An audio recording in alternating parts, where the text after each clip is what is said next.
Hi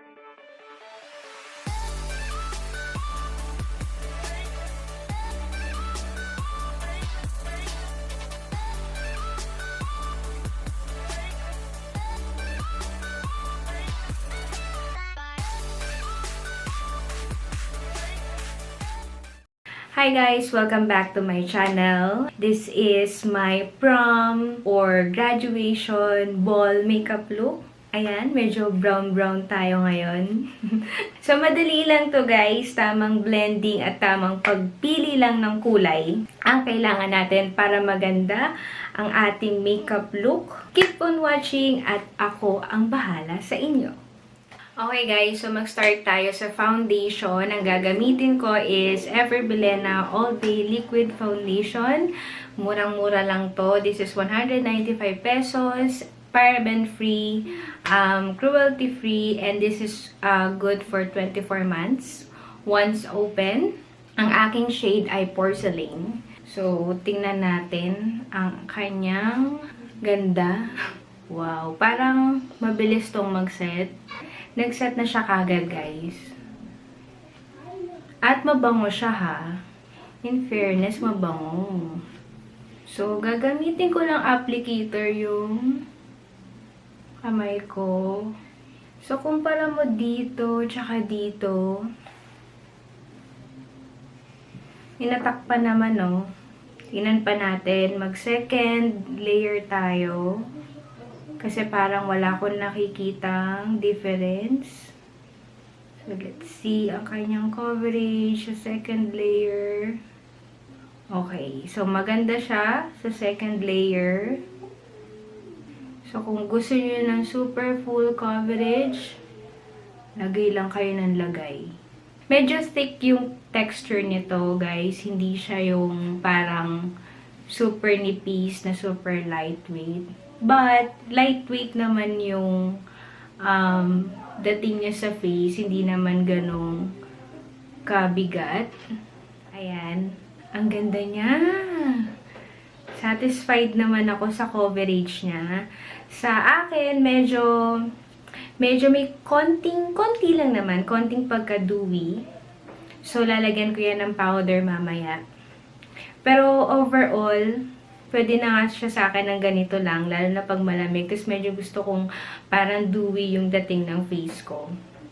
Maganda na to. So, maglalagay lang ako ng powder. Okay. Para medyo kumapit ang ating foundation. So, magka-concealer naman ako. Ito pa rin yung gamit ko, BYS. Kasi, kung pupunta ako ng event, mas gusto ko yung coverage nitong concealer na to. So, pag may mga event, talagang kailangan, importante talaga na nagko-concealer para perfect yung skin natin. So, guys, ayaw patinag nung eye bags ko dito.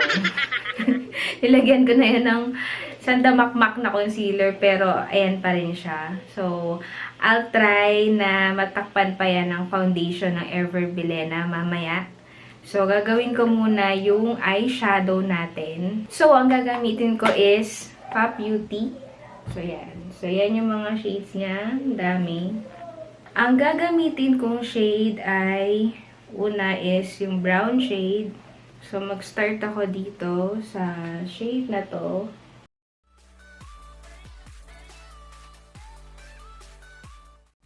So, ito muna yung lalagay ko as my base.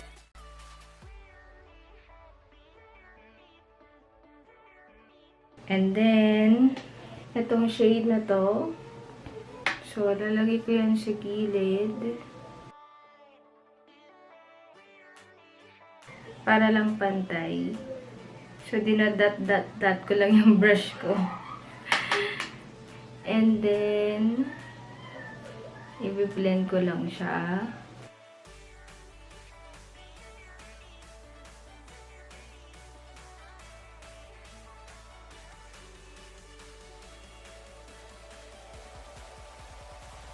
So, sa gilid ko lang siya lalagyan.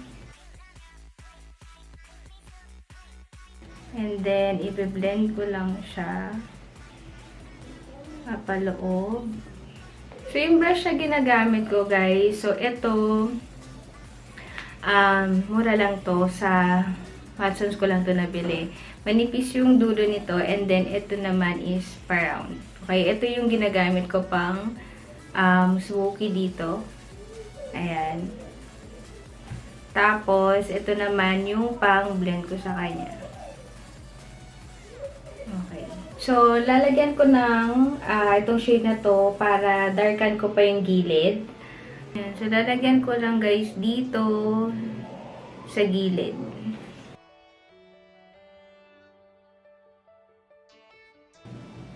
Ayan. Parang wala. Pero meron yan.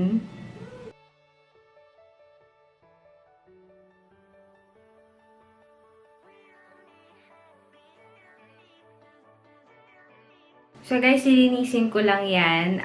Gagamitin ko tong shade na to.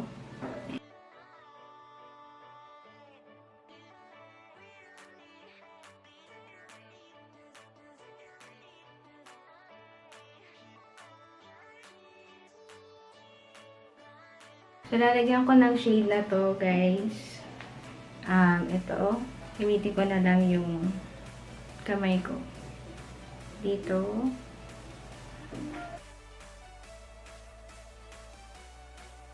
And then, lalagyan ko naman siya dito sa ilalim. Same shade lang din naman yun. So, lalagyan ko lang ng konting ganito. Itong shade na to. Mas lighter siya na shade. Dito lang sa ilalim ng mata.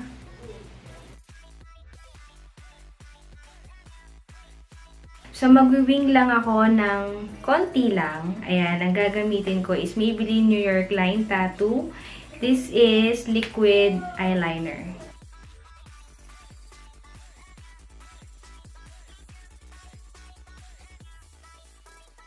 Ayan. Tapos na ang eyeliner. Medyo nahirapan ako dun. Grabe, ang hirap pantayin guys talaga. Kailangan ng concentration talaga pag nag-liquid eyeliner.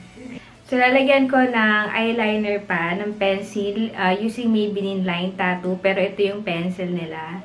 Dito lang sa baba. Ano yun? Ayan, okay pa naman. So, hanggang dito lang siya sa may gitna. Hindi ko siya abutin hanggang sa pinakadulo. For my mascara, gagamitin ko is Bilena Volume Curl. So, mag-lashes tayo. Ang gagamitin ko is Shawill Elegant Eyelashes. This is 59 pesos. Ayan.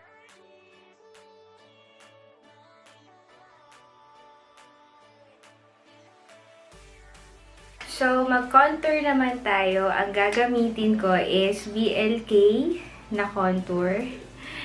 Ayan. As in, konti lang.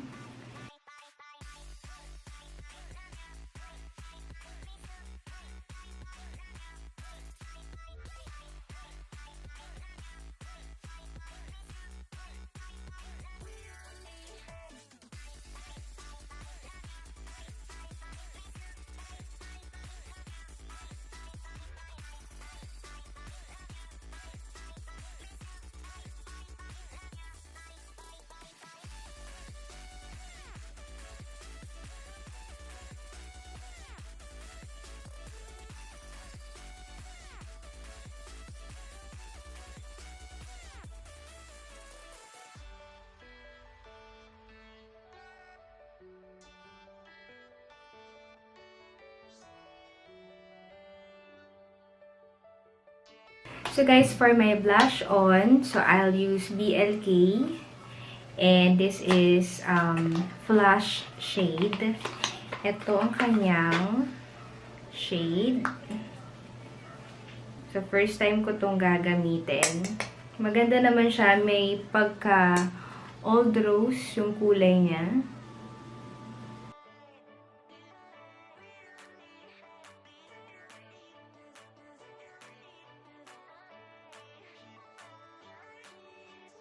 So, mag-highlighter tayo. Ang aking gagamitin ay Holographic Illuminator ng Nichido.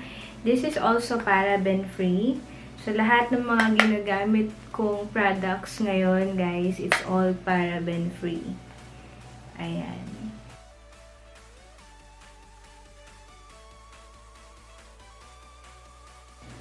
Okay, dito sa nose.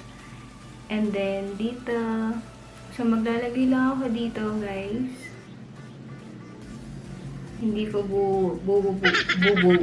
hindi ko buuin yung highlighter ko. Kasi dito lang, guys. Ayan na. Malapit na tayong matapos, guys. Konti na lang. For the lipstick, ang gagamitin ko is aking Revlon. This is Bare Affair. Ayan. Ganda ng color nito, guys. Super nude lang.